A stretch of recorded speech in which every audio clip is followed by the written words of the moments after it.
Good day. Today we have a real estate lawyer with us by the name of Ken Picov. Ken, welcome. Thank you. How are you? I'm good. So, Ken, tell us a little bit about yourself. Okay, well, I've been in practice going on 47 years now. We've always been in the Young Eglinton area. We're on Wow. Eglinton, just west of Young. And my practice consists of two areas of law, real estate of all types, and wills and estates. Okay. We do a lot of residential real estate, particularly here.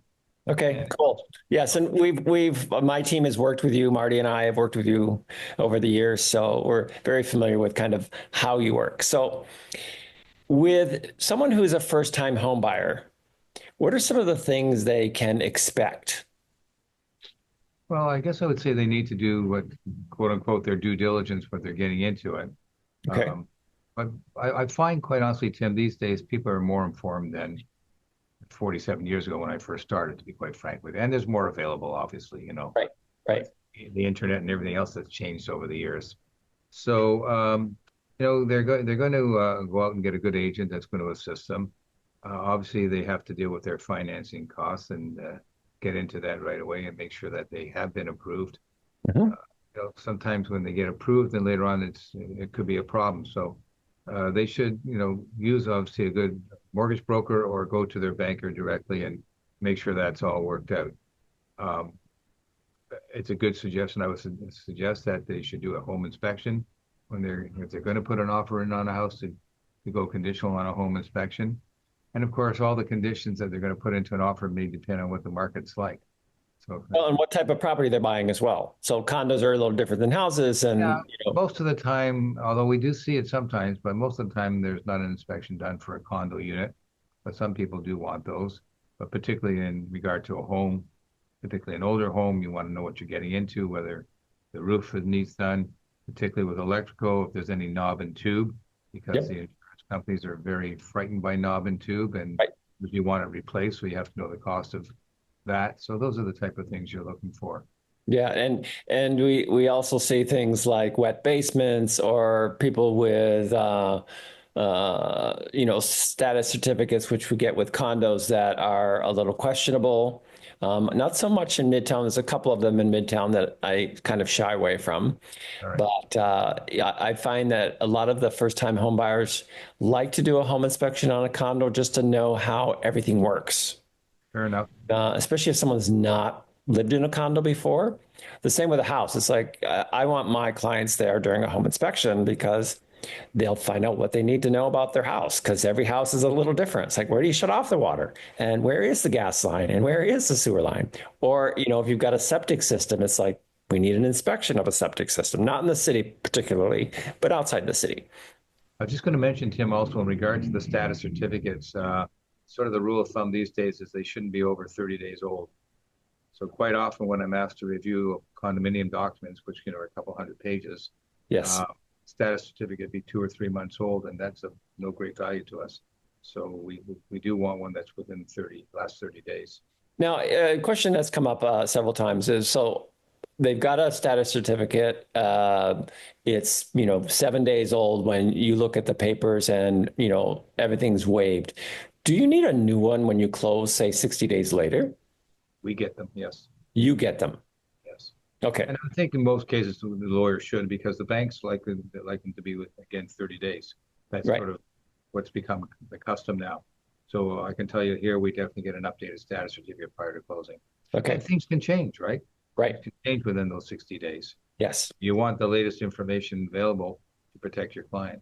Yes, of course. And I've been on condo boards, so I know all the ins and outs of those crazy things. It's like, Exactly. oh, so a client comes to you always via a realtor, or is it somebody can just dial you up and go, oh, can you take care of my real estate Yeah, transaction? I mean, we have referrals from all sources. First of all, we've been in practice, as I said, almost 47 years now. So we have a huge client base. And at this point in time, we're getting children and grandchildren of Yeah. original clients, to be honest with you. Uh-huh. So, but, obviously we do get referrals from agents like yourselves.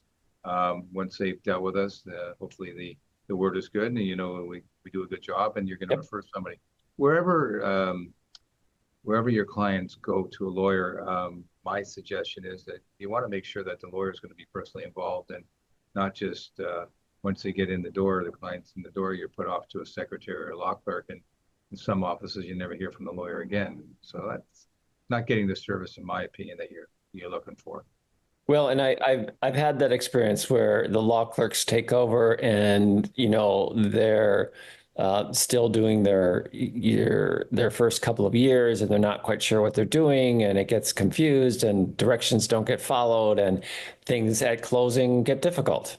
Yeah, the point is, you want to make sure your lawyer is available to you. Right, If you need them, you want to make sure that he's going to answer your phone call or he's going to return your phone call. right.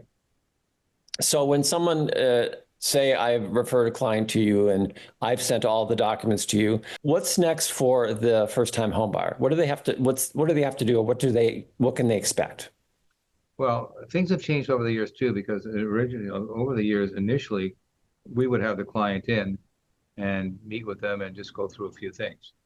Most people don't want to do that these days. Right. Everybody's busy and dizzy, et cetera, et cetera. So they certainly get a phone call from me and I review things with them on the phone. They're most welcome to come in, but that doesn't usually happen. Although these days we can do Zooms if they want. Right. Again, the technology has changed that way. Um, I find at the end for signing purposes, I still like to meet personally with my clients, get them in. I find in general, and I personally don't use um, the DocuSign, my partner does, but I find one of the problems with DocuSign is everybody just pushes a button and there's no reading, there's no thinking. It's just pushing through in 5 seconds, you're done. So it's not sometimes so great. So Right. I like to have my clients in before the closing. We sit down, we go through all the documents. If they have any questions, they're answered. So that's how I like to do it. And then also just initially for first-time buyers, they don't know really what the status is or what the program is, right? So I sort of describe ourselves as the quarterback of the situation. Everything goes through your lawyer at that point in time. All the funds come into the lawyer. So we act on behalf of their, if it's a regular mortgage to a bank or a trust company, we act for them also. So we're representing the buyers, we're representing the bank. All the funds go through us and we give them to the seller through their lawyer. So that's how the deals close. All deals these days are closed online. Everything's electronic. So you're not having to go down to the office and register. Right. No longer taking a number like you're at a meat market and lining up to do a registration, which That's right. And trying to went get on it for done before years. that 3 p.m. deadline, or whatever the deadline number is now. It keeps changing. So I'm Well, the just deadline is still 5 o'clock to register. The government okay. computer shut down at 5. You can't register after that, but Ah, that's a different issue. yeah.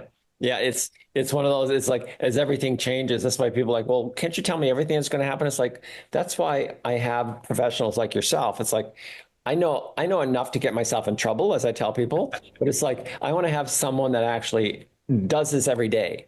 Because I've heard people, it's like, well, I'm picking my lawyer who takes care of divorces to handle my real estate transaction. And Yeah, I get pretty like, think about that. You want someone who works part-time handling on real estate, handling your real estate transaction.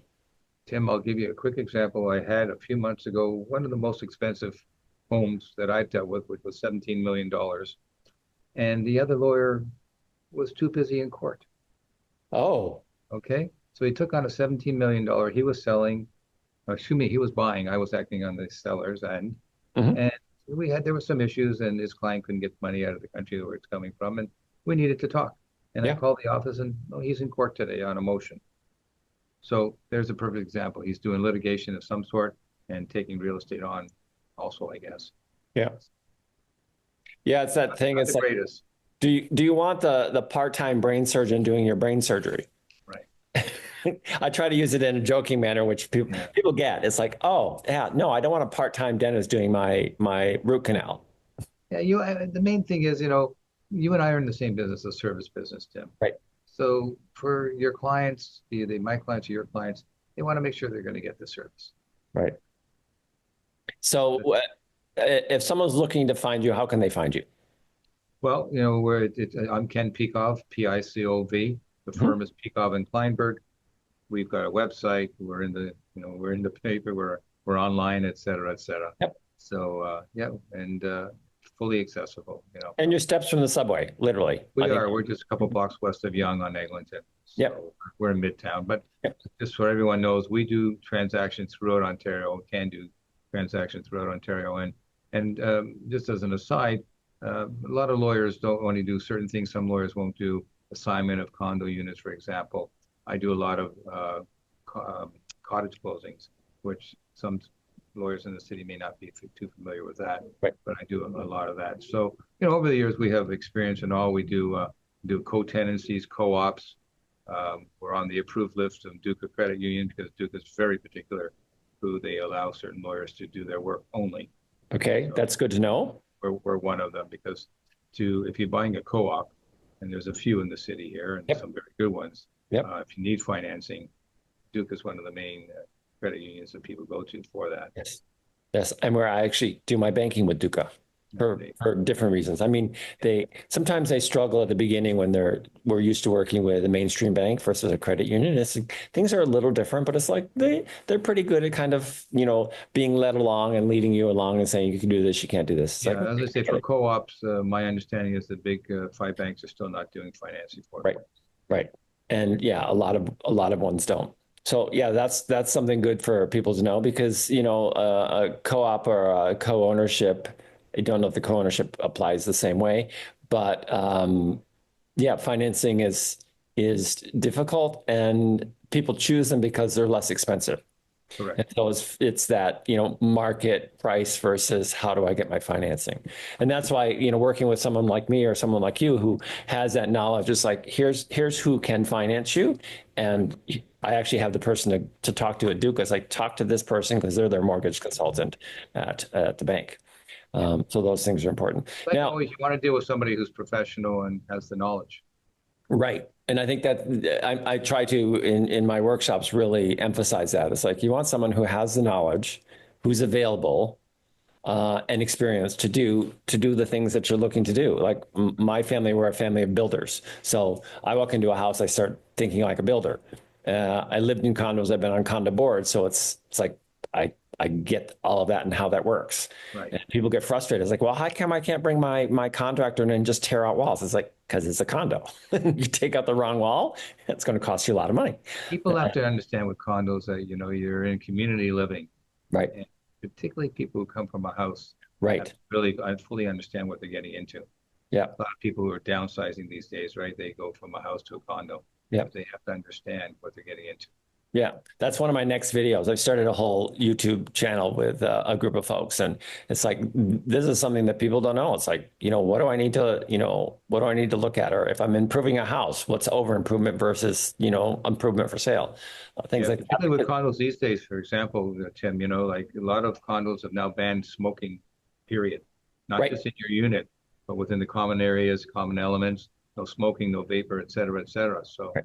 if one is a smoker, unless they're Yeah. grandfathered, that's a Yeah. that's a big change. And people as so talking on condos because I think it's an important thing. People forget that you don't own your patio or your terrace. Right. It's common property for personal use.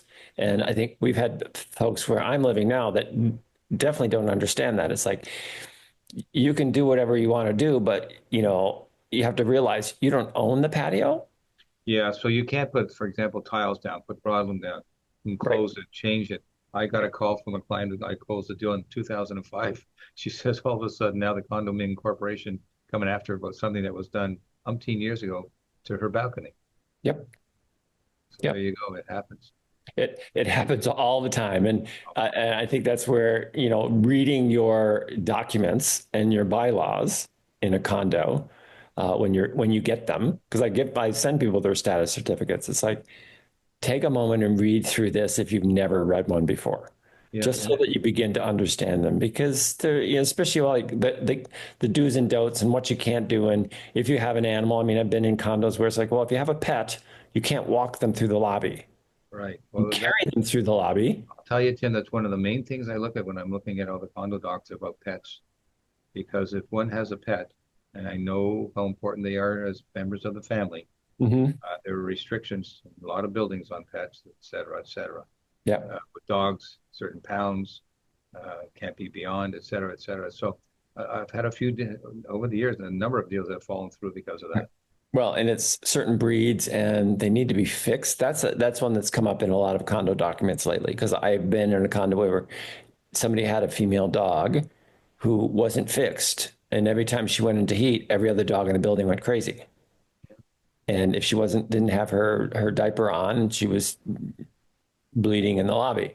And I'm like, you can't do this. It's like, you can't do this. It's not, Yeah, you can't be breeding a dog in a condo. It's like, no, yeah. no breeding And dogs. again, people, particularly people coming from a house to a condo, have to realize there are now rules. Right. Right. You're not the king in charge any longer.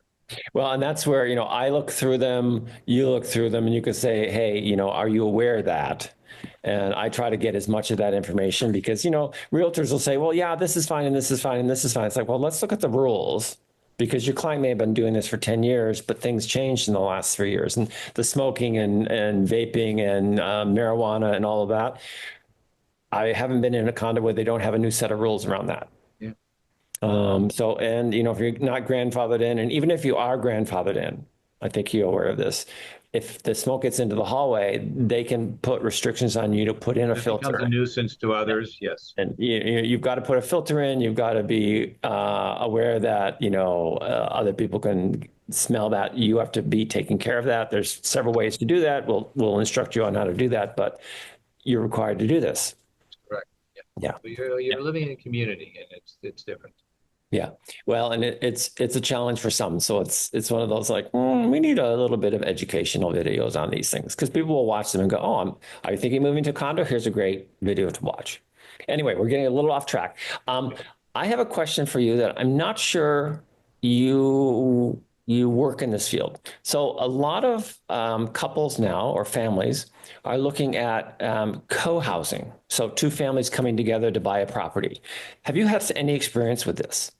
Over the years, yes, I've had people buy together, or sometimes even just partners Okay. buying together that are not married. Hmm. Certainly, I would suggest they want some type of contract between them. And I'm not talking in regard to the family law aspect.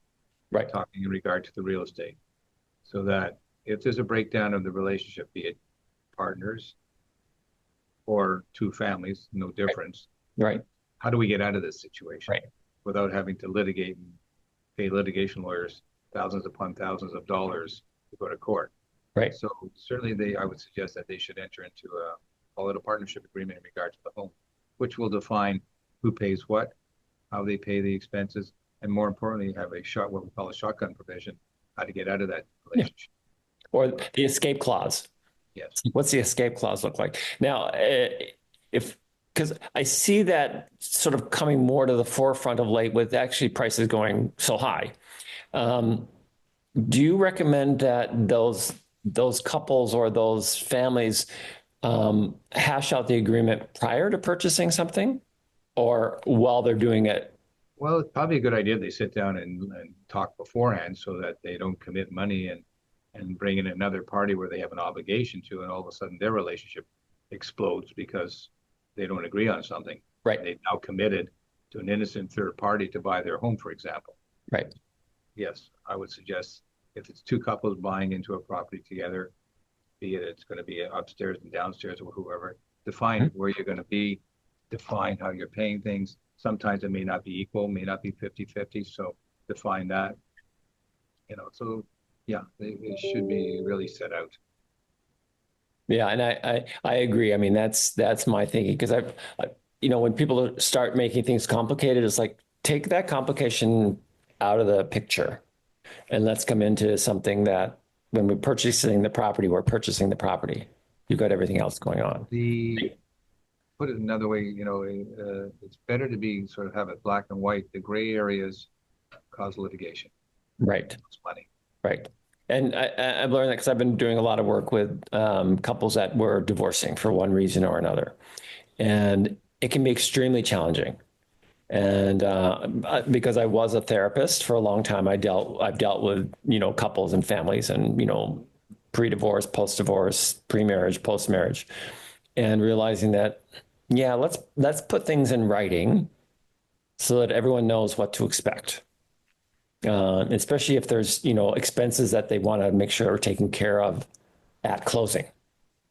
And I had one of those difficult cases, and there were several law clerks involved, and one didn't know what this one's doing, and that one didn't. It's like, no. That's why we started 6 months ahead. And I said, I'm sending you forms. Let me know if you have any questions. I'm sending you forms. Here's the numbers here. And it's like, so I can do what I can do, but I try and step out when I hand the paperwork to you, for instance.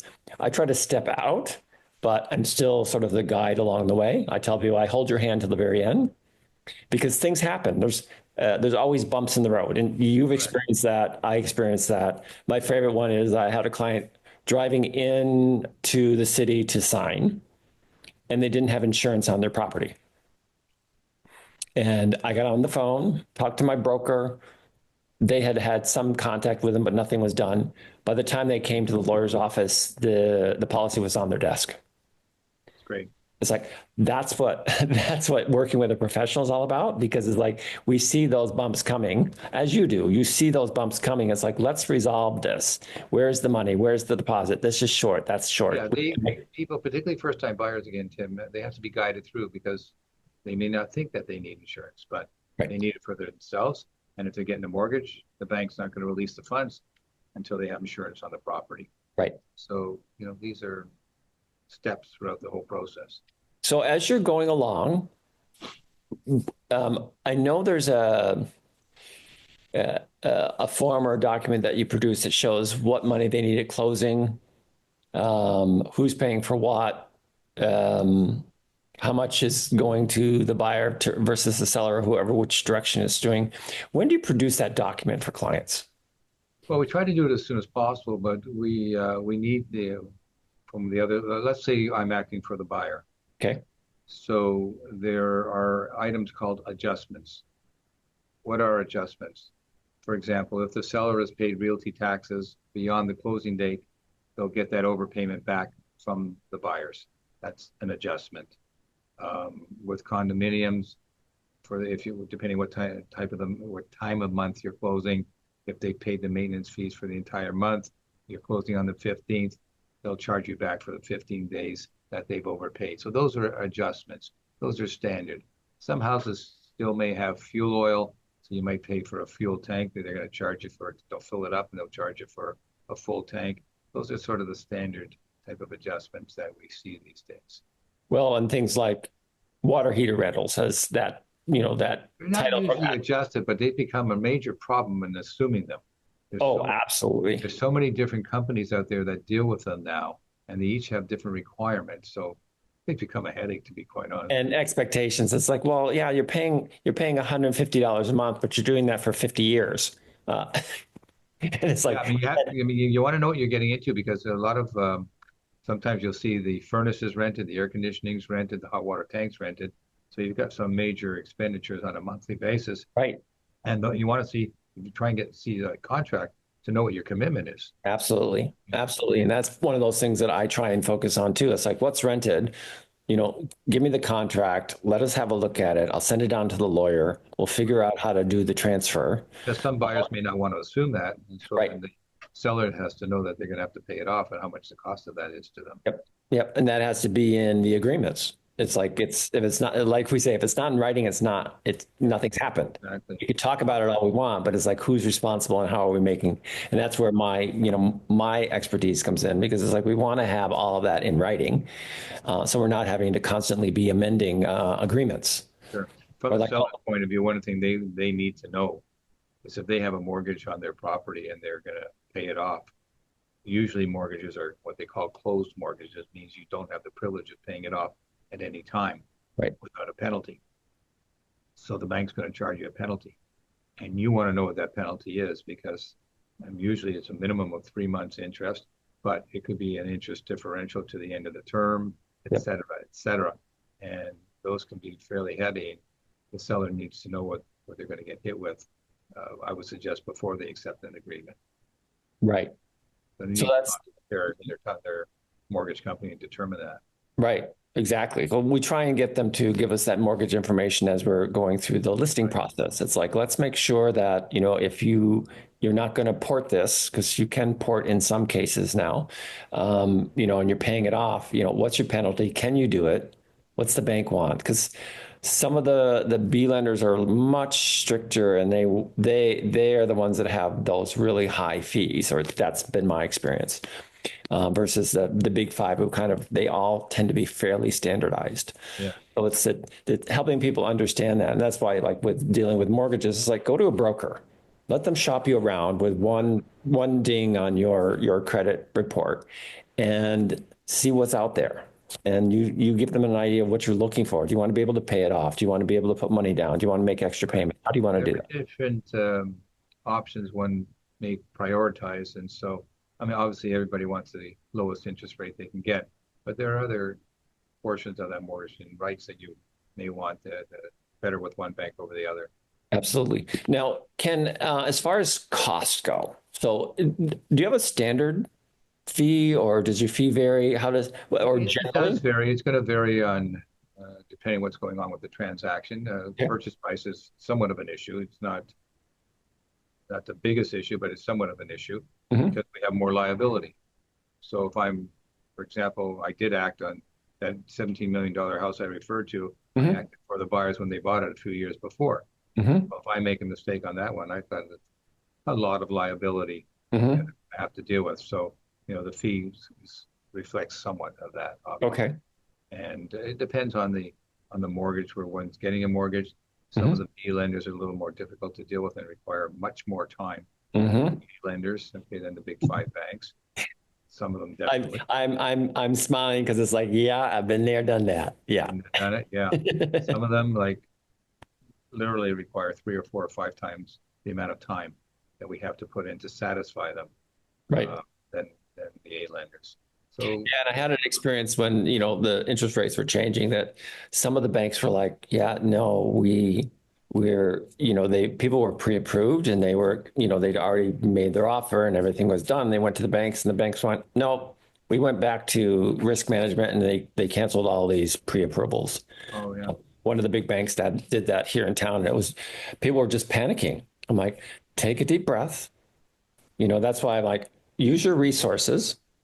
We can help you figure those things out, and don't panic, because, in general, if it's not happening on the day of closing, we have time to figure things out. Day of closing, Yeah. let's give us a week, give us an extra week. And there are instances, Tim, where some of the banks will not put a mortgage on certain properties. And I'm talking with condos also. Mhm. Not necessarily old ones either newer ones, but sometimes they have a problem. And I can't tell you exactly they don't tell me what their problems are. Um, But when, for starting off and getting approvals with the bank, certainly a buyer should make sure that they will loan on that building where they're looking at. that's a very good point. Because that's not something that I've heard specifically. I mean, I know there were certain buildings, based on their lack of reserve Reserve fund, funds or that whatever. Yeah. people didn't want to touch them. Yeah. Or, there was back a few years, there were a number of condos that were basically on the verge of bankruptcy, the corporations, because they hadn't put enough money in. And, now the rules were pretty set, saying you have to have X dollars in your reserve fund based on, the predicted expenditures over the Yeah. next. I've come across that with a big recreational facility up north in Barrie area, and some of the banks didn't want to loan Yeah. condos up there, whatever Yeah. the reason for. Yeah. So it can Yeah. happen. Yeah. It can happen. Anyway, Ken, any last thoughts? Anything that we might not have covered? Just as recommending, as I say, for your first time buyers, you want to make sure you get a good agent like yourself, a lawyer that knows what they're doing and will pay some attention to them and give them the service they're looking for. In my opinion, Tim, which hasn't changed in almost 47 years now, what are they getting from me? They're getting my knowledge and they're getting my time. And if they don't get those two components from their lawyer, they're not getting what, in my opinion, what they should. Or what they're paying for? Yeah. Yeah, exactly. Yeah. Cool. Well, Ken, Look, thank you. I just want to add, Yep. it's competitive out there, and everybody likes to save money, but they should remember this is one of the biggest investments they're going to ever do, and they want to make sure they get the proper person to assist them, and they're not going to be a huge difference between someone who's got a lot of experience and someone who doesn't, I don't think, these days on the dollars. Right. Right. Yeah, absolutely. Well, Ken, thank you for taking the time. I really appreciate it.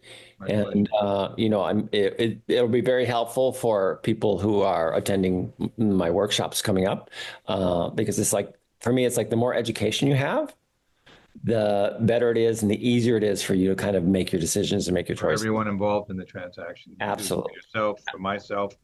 What it was, I'm going to age myself now. I think it was Sims Clothing in the States. He said the consumed buyer is my best customer.